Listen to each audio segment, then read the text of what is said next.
नमस्कार, स्वागत है आपका खबरें भी देख रहे हैं आप। मैं आपके साथ मुमताज खान। मैं हाजिर इस वक्त 24 की खबर में तमाम अहम खबरों से आपको बाखबर करने के लिए 2024 के हवाले से सियासी तौर पर अहमियत रखती है। शुरुआत करें। पिछली सरकारों पर हमला बोलते हुए पीएम मोदी ने कहा कि भारत हमेशा से प्रकृति, संस्कृति और विरासत की दृष्टि से समृद्ध रहा है। भारत में हर प्रकार का पर्यटन एक ही देश में उपलब्ध है। 2014 से पहले जो सरकार देश में थी उसने इन सभी पर ध्यान नहीं दिया। पहले की सरकारों के पास पर्यटक स्थलों और द्वीपों के विकास के लिए कोई विजन नहीं था। अच्छी सड़क, ट्रेन और एयरपोर्ट की कमी थी। भारत हमेशा से नेचर, कल्चर और हेरिटेज की दृष्टि से समृद्ध रहा। दुनिया में लोग अलग अलग तरह के टूरिज्म के लिए अलग अलग देशों में जाते हैं। भारत में हर प्रकार का टूरिज्म एक ही देश में एक ही वीजा पर उपलब्ध है। लेकिन 2014 से पहले जो सरकार देश में थी उसने इन सभी पर इतना ध्यान नहीं। इंडिया गठबंधन पर कांग्रेस सांसद राहुल गांधी ने कहा कि ममता बनर्जी पूरी तरह से गठबंधन का हिस्सा हैं और अधिकांश अन्य सदस्य जो इंडिया गठबंधन का हिस्सा हैं वो अभी भी गठबंधन के सदस्य हैं। हाँ, नीतीश कुमार ने गठबंधन छोड़ दिया और वो बीजेपी में चले गए। आप अंदाजा लगा सकते हैं कि उनके जाने की क्या वजह है। हम बिहार में इंडिया गठबंधन के रूप में लड़ेंगे। ये जो एचईसी के पोस्टर लिए हैं, आप अन्याय शब्द को बहुत अच्छी तरह समझते हो, क्योंकि आपके खिलाफ अन्याय किया जा रहा है। किया जा रहा है, नहीं किया जा रहा है? जोर से बोलो, दिल्ली तक सुनाई देना चाहिए। देखिए,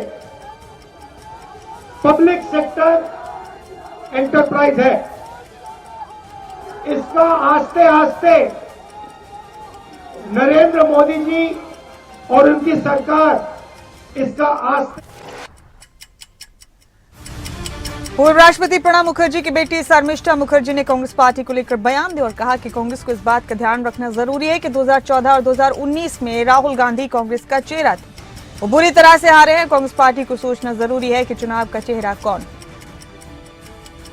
देखिए, बिल्कुल कांग्रेस को इस बात का ध्यान रखना जरूरी है कि राहुल गांधी जी 2014 में बुरी तरह से हारे।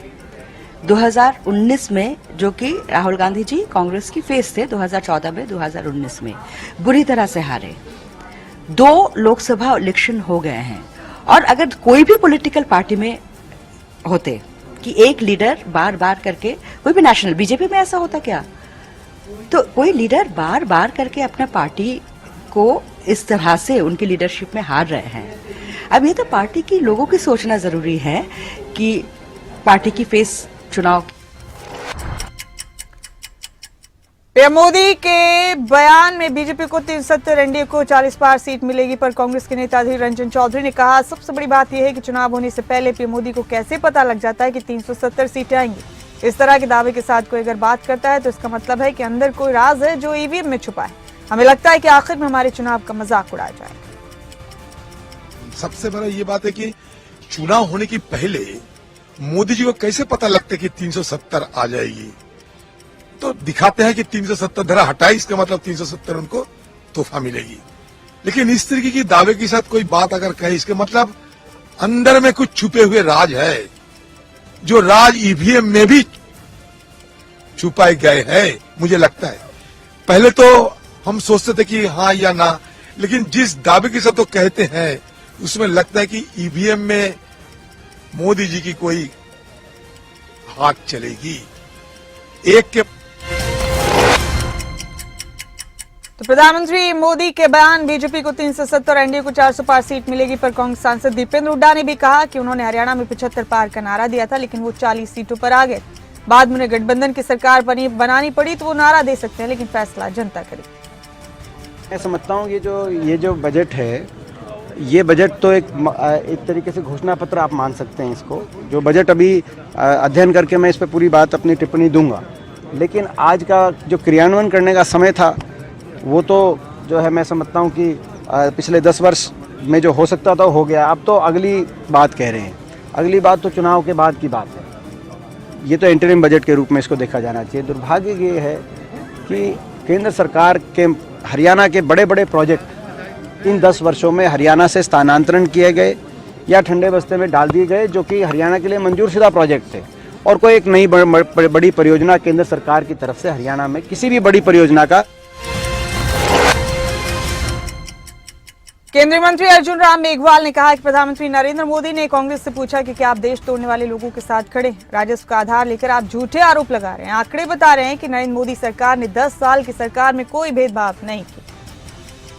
वित्त मंत्री जी ने भी जवाब दिया और प्रधानमंत्री जी ने भी कल जब अपना जवाब दे रहे थे तब उन्होंने कहा था, कांग्रेस को पूछा क्या आप देश तोड़ने वाले लोगों के साथ खड़े हो, क्या झूठे आरोप लगा रहे हो रेवेन्यू को आधार लेकर के।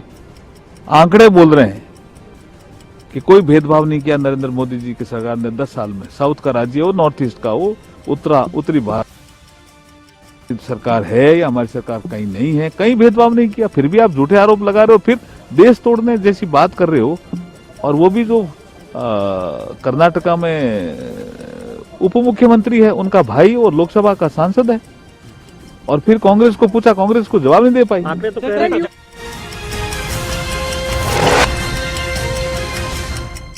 पीएम मोदी के बीजेपी को 370 और एनडीए को 400 सीट वाले बयान पर नेशनल कॉन्फ्रेंस सांसद फारूक अब्दुल्ला ने भी कहा कि उनके पास एक तिलिस्मी चिराग है, इसलिए वो जो कहते हैं वही सच हो सकता है। कल प्रधानमंत्री जी ने जो स्पीच दिया 370 सीटों का उन्होंने दावा किया है कि 370 सीट हम जीतेंगे और एनडीए जो है वो 400 सीटों से ज्यादा जीतेगा। क्या कहना चाहते हैं? मैं इसमें कुछ नहीं कहूँगा। उनके पास तिलिस्मी चिराग है, वो जो बोलते हैं हो सकता है वही होगा। तो आपको लगता है कि सब जम्मू कश्मीर वोट मिलने वाला है? मैं वो नहीं जानता, वो वक्त बताए।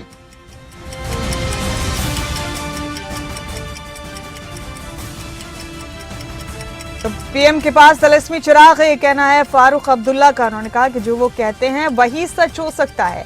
प्रधानमंत्री के बीजेपी के एक बार फिर जीत के दावे पर यह बयान उन्होंने दिया।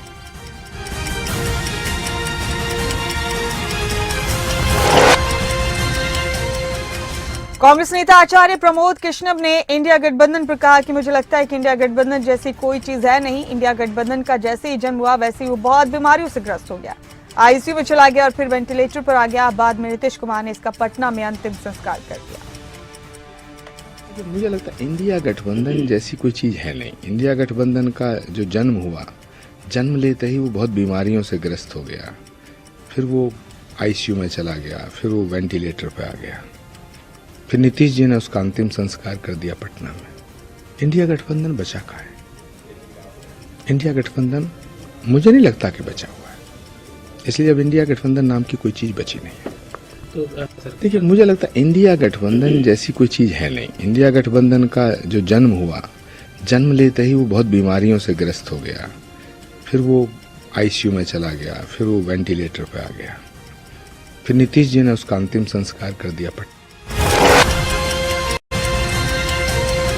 उत्तराखंड के मुख्यमंत्री पुष्कर सिंह धामी आज यूनिफॉर्म सिविल कोड को विधानसभा सदन में पेश कर चुके हैं। विधानसभा में यूसीसी बिल पास होने के बाद विधेयक बन जाएगा और फिर इस विधेयक को राज्यपाल के पास भेजा जाएगा।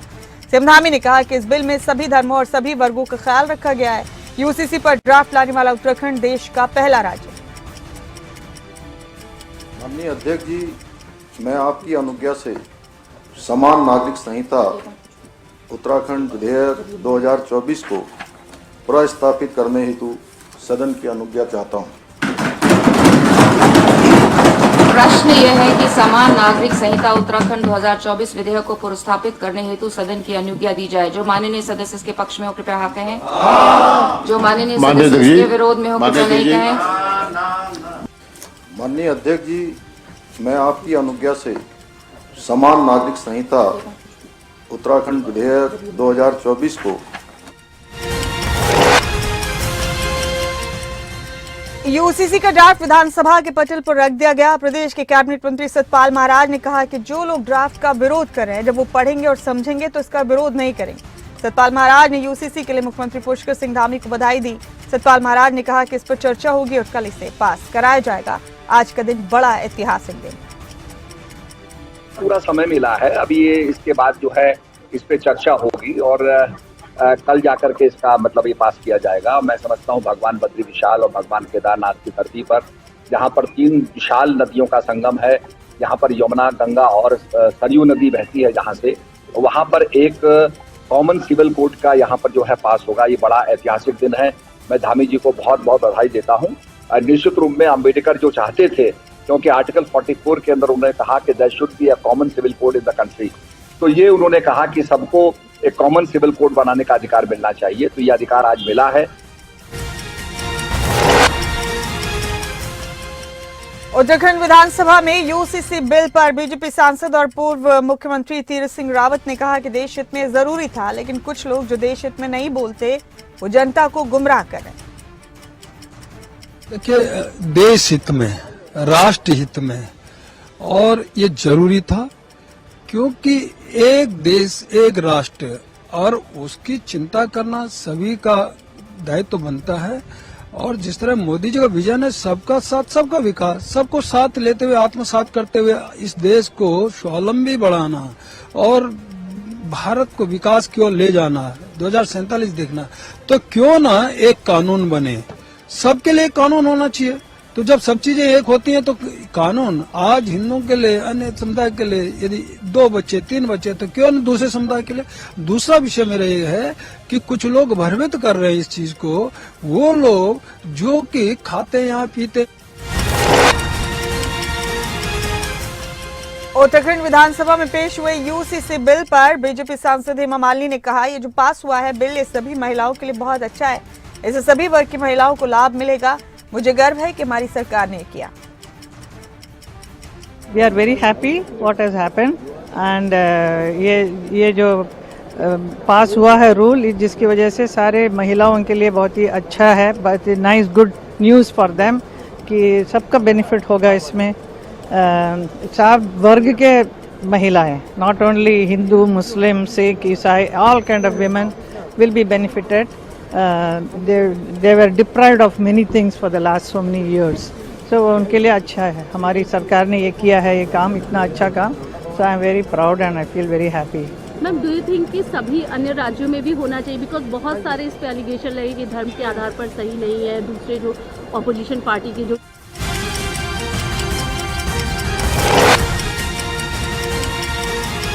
यूसीसी विधेयक पर समाजवादी पार्टी के सांसद एसटी हसन ने कहा कि मुसलमानों को कुरान पाक ने जो हिदायतें दी हैं, अगर इसके खिलाफ कोई कानून बनता है, जैसे हम 1400 साल से पैतृक संपत्ति में बेटी को हिस्सा दे रहे हैं, तो अगर इसके विरुद्ध कोई कानून बनता है तो हम उसे मानने को तैयार नहीं है।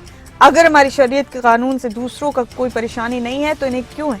ये कब तक हिंदू मुसलमान करके ध्रुवीकरण करते रहे? देखिए, हमने कहा ना, अगर कोई कानून ऐसा बनता है जो हमें मुसलमानों को कुरान पाक ने जो हिदायत दी हैं उसके खिलाफ बनता है, जैसे कि हम 1450 साल से पैतृक संपत्ति में बेटी का हिस्सा हम दे रहे हैं, कितना दे रहे हैं वो अलग बात है, उसके खिलाफ कोई कानून बनता है तो हम उसको मानने को तैयार नहीं। लेकिन सर, साफ तौर पर जितने भी राजनेता हैं या फिर कंटिन्यू ये कहा जा रहा है कि धर्म से आधारित ऐसा कुछ नहीं है, नहीं तो ये ऐसा नहीं है कि मुसलमानों के।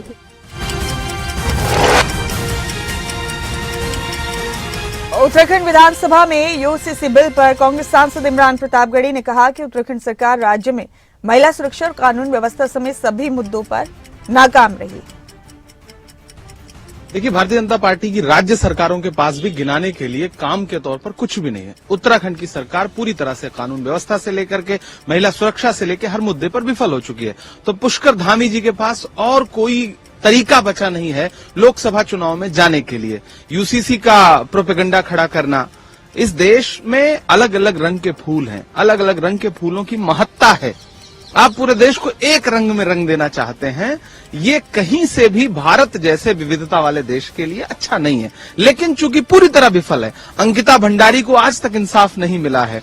उत्तराखंड में आज भी लोगों के पास रोजगार, अग्निवीर योजना को लेकर के युवाओं में गुस्सा, इस सारे मुद्दे पर घिरी हुई उत्तराखंड की सरकार के पास और कुछ नहीं है। कांग्रेस सांसद और कमलनाथ के बेटे नकुलनाथ ने लोकसभा चुनाव से पहले बड़ा ऐलान किया है। उन्होंने कहा कि इस बार भी मैं लोकसभा चुनाव में आपका उम्मीदवार बनूंगा उन्होंने कहा कि मैं साफ कर देना चाहता हूं कि कमलनाथ चुनाव नहीं लड़ेंगे, मैं लड़ूंगा। तो ये जो अफवाहें चल रही है कि कमलनाथ जी चुनाव लड़ेंगे या नकुलनाथ जी लड़ेंगे, ये मैं स्पष्ट कर देना चाहता हूं, कमलनाथ जी नहीं लड़ेंगे, मैं लड़ूंगा। लेकिन कमलनाथ जी का पूरा सहयोग रहेगा, पूरा सपोर्ट रहेगा और पूरा मार्गदर्शन रहेगा। तो मुझे आप सबसे यही उम्मीद है, 42 साल आपने कमलनाथ जी और नाथ परिवार का साथ दिया है, अपना प्यार और आशीर्वाद दिया है और मुझे पूरी उम्मीद है कि आने वाले लोकसभा चुनाव में आप वही प्यार, वही विश्वास और वही ईडी की छापेमारी पर आप नेता और दिल्ली के मंत्री आतिशी ने बयान दिया और कहा कि आप नेताओं और आपसे जुड़े लोगों के खिलाफ ईडी की छापेमारी चल रही है। उन्होंने कहा कि भाजपा केंद्रीय एजेंसियों के माध्यम से हमारी पार्टी को दबाना चाहती है, लेकिन मैं उन्हें बताना चाहता हूं कि हम डरेंगे नहीं। शाम को मैंने ट्विटर के माध्यम से ये बताया था कि आज सुबह 10 बजे मैं ईडी पर एक बहुत बड़ा एक्सपोजे करने वाली हूं। इस एक्सपोजे को रोकने के लिए, आम आदमी पार्टी को डराने के लिए, आम आदमी पार्टी को चुप कराने के लिए आज सुबह 7 बजे से ही आम आदमी पार्टी से जुड़े हुए लोगों के घर पर, आम आदमी पार्टी के नेताओं के घर पर ईडी की रेड शुरू हो गई है। हमारे सांसद और आम आदमी पार्टी के ट्रेजरर एनडी गुप्ता जी के घर पे रेड।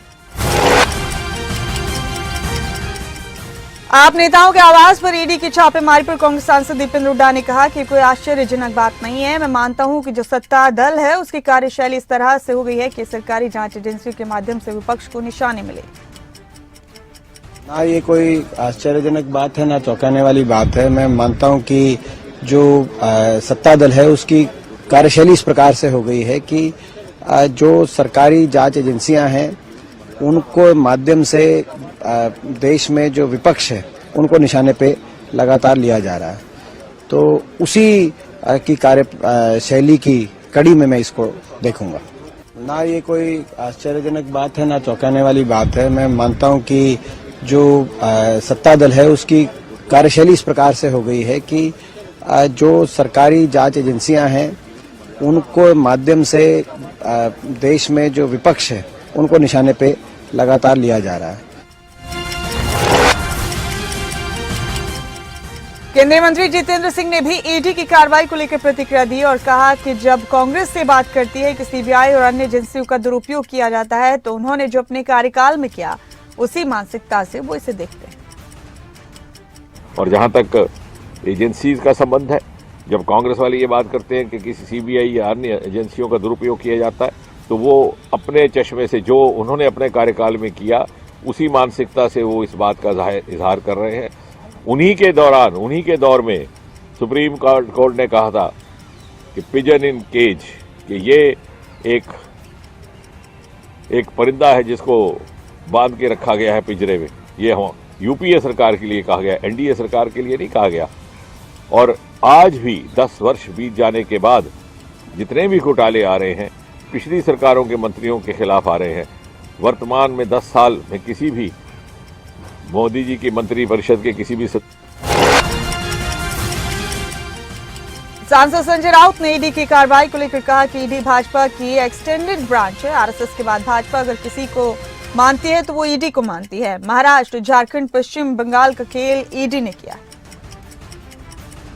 ईडी ये भारतीय जनता पार्टी की एक्सटेंडेड ब्रांच है, शाखा है। आरएसएस के बाद अगर बीजेपी की उसको मानती है तो ईडी को मानती है। या सबको मालूम है महाराष्ट्र का खेल किसने किया, ईडी ने किया। झारखंड का खेल किसने किया, ईडी ने किया। पश्चिम बंगाल में क्या कौन कर रहा है, ईडी कर रहा है ना। हमने बार बार भ्रष्टाचार के इतने एविडेंस दिए हैं। महाराष्ट्र के मुख्यमंत्री हो, हाँ, डिप्यूटी सीएम के बारे में तो प्रधानमंत्री ने कहा था 70,000 करोड़ का सिंचन घोटाला अजीत पवार का। ईडी पहुंच गई? नहीं पहुंच गई। अजीत पवार को डिप्यूटी मिनिस्टर दिल्ली में आप नेताओं के आवास पर ईडी की छापेमारी पर सांसद प्रियंका चतुर्वेदी ने बयान दिया और कहा कि विपक्ष से हर कोई नेता जो मजबूती से लड़ रहे हैं उनके खिलाफ समन भेजा जा रहा है और छापेमारी की जा रही है। सब इसी मंशा से किया जा रहा है ताकि ये भी छुप जाए। तो वही है जो कार्यक्रम शुरू किया है हर मुख्यमंत्री सिटिंग चीफ मिनिस्टर जो भारतीय जनता पार्टी से अपोज्ड है और हर कोई नेतागण जो मजबूती से लड़ाई लड़ रहे हैं, जो कार्यक्रम शुरू किया है भारतीय जनता पार्टी ने वो दिल्ली तक पहुंचा है। और कोई हैरानी की बात नहीं है कि जिस तरीके से छापे डाले जा रहे हैं, समन्स दिए जा रहे हैं, पीएमएलए कोर्ट को भी अप्रोच किया है, तो कहीं ना कहीं ये इस उससे हो रहा है मंशा से कि इनको भी चुप कराने का काम किया जाए। संजय सिंह जी को जेल में डाला हुआ है, आपने मनीष सिसोदिया जी को जेल में डाला हुआ है, सत्येंद्र जैन को जेल में डाला हुआ है, हेमंत सोरेन जी को जेल में डाला हुआ है, संजय राउत जी के केस में भी हमने देखा कि कैसे उनको जेल में डाला और जब उनका केस हियरिंग हुई। कांग्रेस सांसद प्रमोद तिवारी ने कहा चुनाव नजदीक और पीएम मोदी की पार्टी हार रही है तो ईडी, सीबीआई और आयकर विभाग फ्रंटल संगठनों के रूप में काम कर रहे हैं। उन्होंने कहा कि कांग्रेस डरेगी नहीं और हम इनसे लड़ेंगे।